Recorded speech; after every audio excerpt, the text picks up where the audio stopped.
¿Qué tal, gente de todas las dimensiones? Hoy estamos para continuar la serie de las intercontinentales.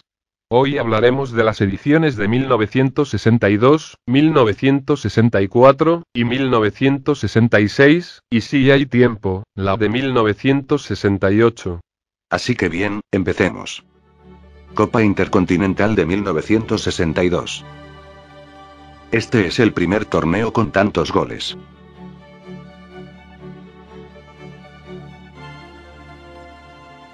En esta edición, participaron el Santos de Brasil, y el Benfica de Portugal.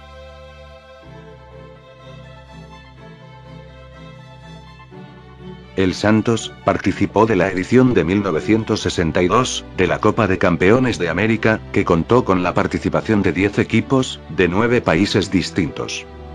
El equipo brasileño compartía grupo en la primera fase con Cerro Porteño y Deportivo Municipal, de Bolivia. De los 4 partidos disputados, ganó 3, y solo empató 1, contra Cerro, en Asunción. De esa forma, accedió a semifinales, en las que enfrentó a la Universidad Católica Chilena, y ganó por un global de 2-1. Ya en el partido decisivo, se encontraría con un durísimo rival como Peñarol, que venía de ser campeón del mundo el año anterior. Se enfrentaban dos verdaderos equipazos. Pelé y Coutinho, de un lado, y Spencer y Joya, del otro. Sin embargo, el equipo de Pelé, en la final, ganó el primer partido 2-1. En la vuelta, Peñarol consiguió ganar 3-2, y como aquel torneo tenía el mismo reglamento, es decir, solo se contaban los puntos, se disputaría un tercer partido. El tercer partido se jugó en el Monumental, en Buenos Aires, y allí apareció la categoría de Pelé. Su equipo ganó por 3-0, con 2 goles suyos, y tuvo una gran actuación para coronar la primera conquista de la Copa por parte de Santos. Así, se ganaría el derecho a participar de la Intercontinental del 62. Al mismo tiempo, en Europa se disputaba la Copa de Campeones, que, por segundo año consecutivo, ganaría el Benfica. Aquel también era otro equipazo. En la final de la Copa de Europa, se toparía con el histórico Real Madrid, de Di Stéfano, Puskás y Gento. De la mano de Eusebio, que anotaría 2 de los 5 goles, Benfica ganó 5-3, a pesar de empezar perdiendo por 2-0. Los otros 3 goles fueron obra de José Aguas, Mario Coluna y Domiciano Cavem. Las 3 anotaciones del merengue fueron obra de Puskás. Así, estos equipos disputarían la Copa Intercontinental del 62.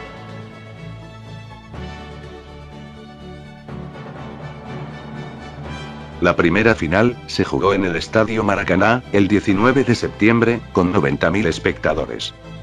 Así, llegaría la gran final. Santos versus Benfica, Pelé versus Eusebio. El Benfica, que se encontraba en la cumbre de su juego, llegó con aspiraciones a aquel partido, pero los brasileños terminaron venciendo por 3-2, gracias principalmente a 2 goles de Pelé. La otra final, se jugó en el Estadio da Luz, con una asistencia de 73.000 espectadores. Seguramente, antes de la última final, ni el más pesimista de los fanáticos del Benfica, podrían imaginar el desenlace del juego. Seguramente, jamás sospecharon que Pelé, y compañía, pudieran repetir la hazaña de Peñarol. En el primer tiempo, ya había marcado 2 veces, y el Santos, había ido al descanso con ventaja de 2 goles. Benfica se vio realmente apremiado. Debería jugar un segundo tiempo fantástico, para poder dar vuelta a una historia, que ya parecía tener el final escrito. En la parte final, Coutinho y Pepe redondearon el 5-0. Otra vez, los portugueses eran víctimas del talento sudamericano. Con hidalguía, de todas formas, Benfica llegó al gol en 2 oportunidades, primero con Eusebio, y en el minuto final con Santana. 5-2, y Copa para el Santos. En ese año, además, el Santos había derrotado al bicampeón de América, Peñarol, y al bicampeón de Europa, el Benfica. No quedaron dudas, era el mejor del mundo. Así, el campeón sería el Santos. Y el Benfica, subcampeón.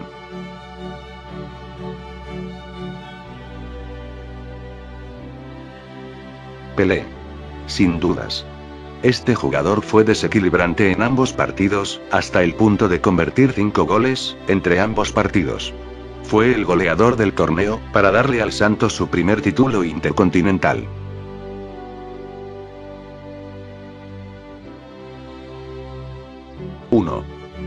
Durante el primer partido de la final de la Copa de Campeones de América, disputada entre el Santos y Peñarol, hubo un hecho curioso. Este partido solo fue jugado durante 51 minutos, porque serios incidentes adentro y afuera del campo de juego interrumpieron el mismo, y que además, Santos hizo un tercer gol a través de Pagao, que, en el medio del caos, no se convalidó. Fin de la edición.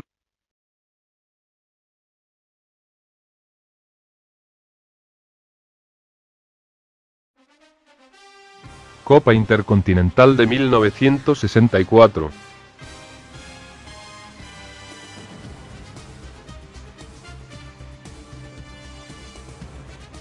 En esta edición, participaron el Inter de Milán, e Independiente de Avellaneda.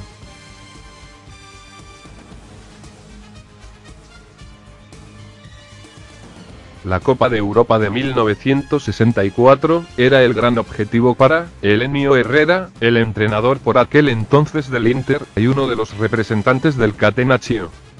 Aunque, el gran candidato, era el Real Madrid. Los españoles llegaron a la instancia final de forma holgada. Para los italos, el camino fue más complicado, y sin sobrarle nada. A partir de eso, nadie esperaba una victoria del Inter en la final. Herrera, un prodigioso estratega, planteó el partido para conveniencia de su equipo. Di Stéfano y compañía no lograron plasmar su fútbol en la cancha, y esto lo supo aprovechar Sandro Mazzola, quien anotó 2 goles en la final, para el equipo italiano. Así, pese a todos los pronósticos, el Inter de Milán gana 3-1, y se corona por primera vez en su historia campeón de Europa.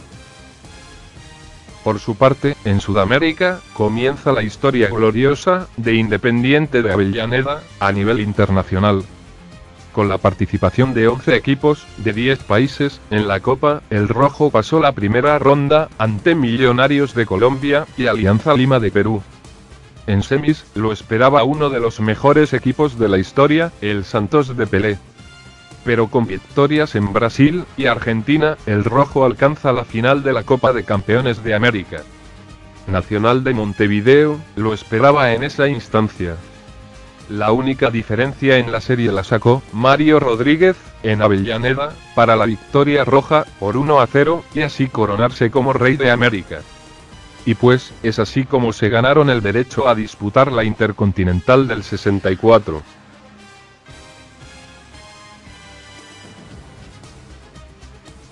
El partido de ida se disputó en Avellaneda, el 9 de septiembre, y nuevamente aparecía Mario Rodríguez para darle la victoria al local por 1-0. Con el arbitraje del brasileño Armando Márquez, Independiente recibió al Inter con estadio lleno. Mario Rodríguez tuvo la particularidad de señalar goles de enorme trascendencia. Lo había hecho en la Libertadores, y ante el Inter por la Intercontinental del 64, volvió a mostrar su oportunismo. 14 días después, en el estadio San Siro, Sandro Mazzola y Mario Corso marcaron el 2-0 para el Inter. Una victoria para ambos bandos, la Copa debía definirse en un desempate. Si bien es cierto que el estilo defensivo de Internazionale era su característica principal, no es menos cierto que su ataque estaba constituido por notables futbolistas. Con 8 minutos apenas, el San Siro rugió por primera vez cuando Mazzola marcó el primer gol que dejaba empatada la serie. Inter siguió siendo superior, y recién pasada la media hora de juego, Corso anotó el segundo.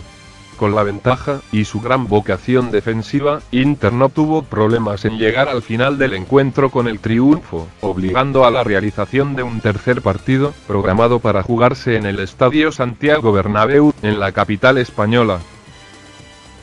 En los 90 minutos, no se sacaron ventajas, pero los italianos sacaron ventajas por su fortaleza física, y con gol de Mario Corso, a los 5 minutos del segundo tiempo, de alargue, le da el título a los de Helenio Herrera. El Inter de Milán logra lo que un año antes había perdido su archirrival, frente al Santos. Así podemos decir que Inter campeón, Independiente subcampeón.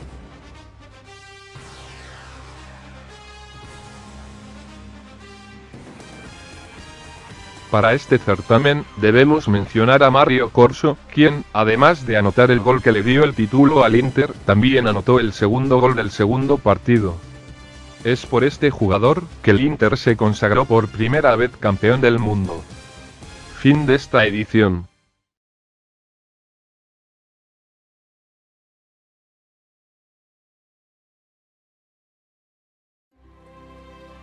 Copa Intercontinental de 1966.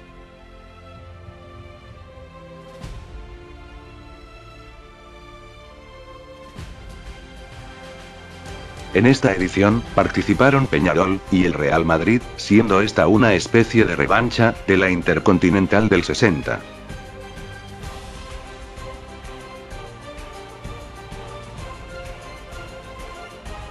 En 1966, Peñarol demostró que con un plantel experimentado, se podía llegar a la cúspide mundial.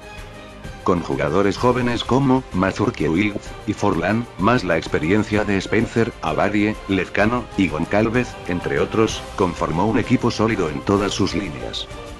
En la Copa de ese año, al aurinegro, le tocó en el grupo a Jorge Wilstermann, Deportivo Municipal, Emelec, 9 de octubre de Ecuador, y su enemigo de todas las horas, Nacional de Montevideo. Peñarol avanza sin problemas a la ronda semifinal. Allí sus rivales fueron Universidad Católica, y nuevamente, Nacional. Con 3 victorias, y una sola derrota, accede a la final de la Copa, por quinta vez en su historia. El rival de los uruguayos fue River Plate. La serie fue muy dura, y se definió en un tercer partido, en el Estadio Nacional, de Santiago. En la final, el elenco argentino ganaba 2-0, y se encaminaba a la obtención del título. Peñarol, con poco fútbol, pero con mucho amor propio, logró el empate, y estiró la serie a la largue. Spencer y Rocha marcaron el 4-2 definitivo, y la copa nuevamente se iba para Montevideo, como en 1960 y 1961. Por su parte, en el viejo continente, el Real Madrid obtiene su sexta Copa de Europa. Del equipo glorioso que ganó las 5 copas, solo quedaban Gento, Puskás y Santa María. Los merengues vencen al Feyenoord, Kilmarnock escocés, Anderlecht belga, y en semis, al Inter de Milán. El Real Madrid vence al Partizan de Belgrado, en el estadio Heysel, 2-1, y se consagra campeón de Europa, y obtiene así el pase a la final por la Copa Intercontinental.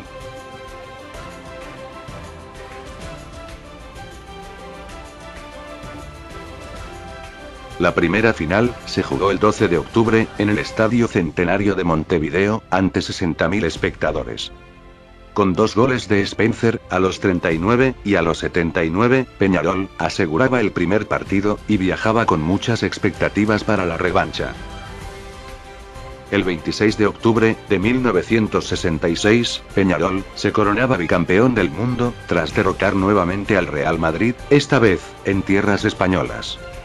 Con un marco de 50.000 espectadores en contra, los dirigidos por Roque Maspoli fueron en busca de la victoria, en vez de defender el 2-0 conseguido en Montevideo, y, de esa forma se logró otro categórico 2-0, que determinó un global de 4-0. Los tantos de aquella jornada fueron anotados por Rocha, de tiro penal, y Alberto Spencer, tras una gran jugada personal. Así, Peñarol conquistaba por segunda vez la gloria mundial, y cerraba una etapa brillante de su historia. Así podemos decir que Peñarol, campeón. Real Madrid, subcampeón.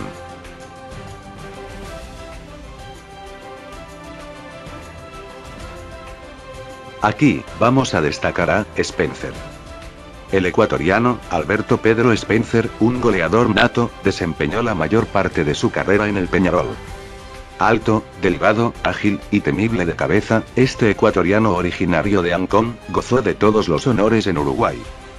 Spencer, que solía celebrar sus goles, volviéndose hacia la tribuna de honor, con los brazos al aire, ganó con el Peñarol 3 Copas Libertadores, 2 Copas Toyota, y 8 títulos de campeón de Uruguay.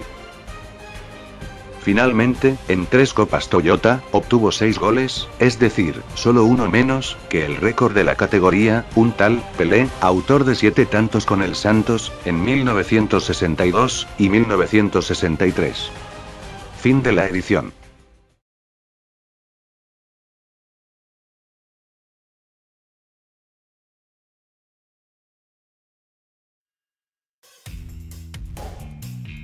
Copa Intercontinental de 1968.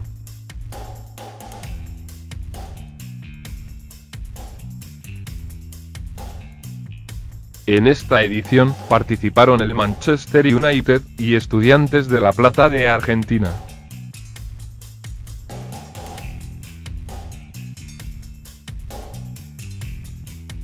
Estudiantes de La Plata, de la mano de su figura, Juan Ramón Verón, llega a la gloria a nivel continental.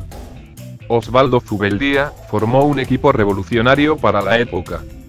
El camino del Pincha, a nivel internacional, comenzó en la Copa Libertadores de 1968. Compartió grupo con Independiente de Argentina y Millonarios, Deportivo Cali, de Colombia. Terminó en la primera posición, producto de 5 victorias y un empate. En segunda ronda, Estudiantes vence a Independiente y Universitario de Perú, y avanza a las semifinales. En semis, el rival fue el último campeón de la Copa, Racing Club de Avellaneda. Los Pinchas ganan en el global 4-3, y el Palmeiras de Brasil era su contrincante en la finalísima. En el equipo brasileño, jugaba Tupacinho. Luego de una victoria por cada lado, se define la Copa, en un tercer partido, en el Estadio Centenario. Ribaudo y Verón marcaron para que Estudiantes de La Plata se consagrara campeón de América, por primera vez en su historia. Mientras tanto, en el viejo continente, el Manchester United se consagra campeón de Europa. Leo Choes y Bobby Charlton fueron los abanderados de los Man Red en la Copa. Victorias contra el Hibernians FC, Sarajevo de Bosnia, Górnik Zabrze de Polonia, y en semis, derrotaron al Real Madrid. El 29 de mayo, en Wembley, Manchester United vence 4-1, en prórroga, al Benfica de Eusebio, y se corona campeón de Europa.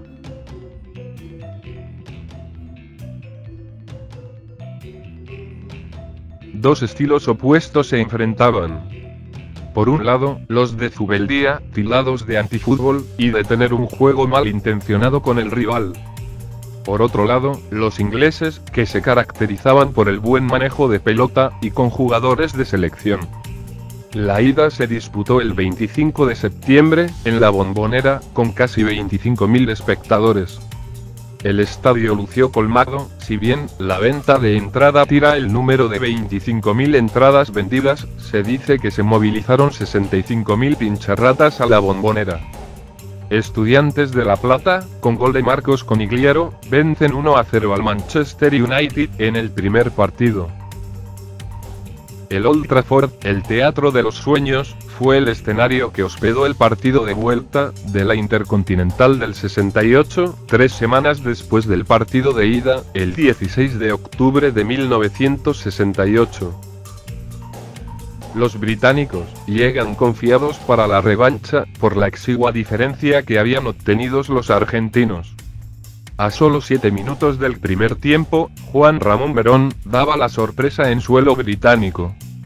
El Pincha se dedicó a defender la victoria por medios de una marca férrea. Manchester United pudo igualar el cotejo recién a un minuto del final del partido, por parte de Morgan. The Animals, como le decían la prensa inglesa, a los jugadores argentinos, con muy poco fútbol, pero revolucionario para la época, alcanzaban el título más importante de su historia. Así podemos decir que Estudiantes campeón, el Manchester subcampeón.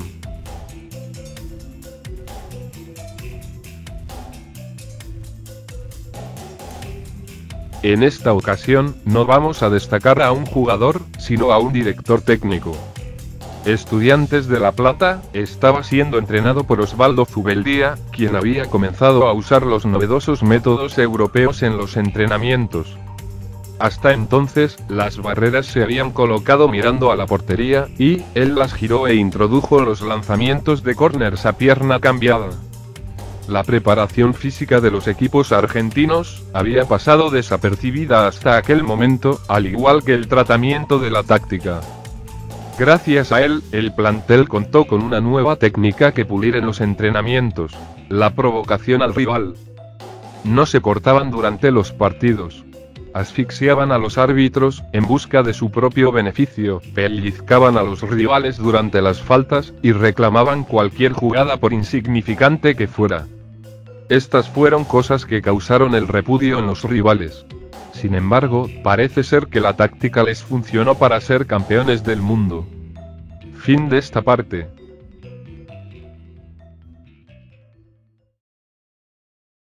Y bien, eso fue toda esta parte. Además, quiero aclarar que a partir de ahora, va a ser una edición cada 2 intercontinentales, como lo fue en este video. Antes de terminar, quiero mandar nuevamente un saludo para un suscriptor. Se llama The Dark Spin Metac Mike 789, un saludo muy grande para ti, amigo.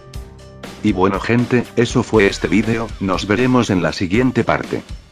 Adiós, y fin de la transmisión.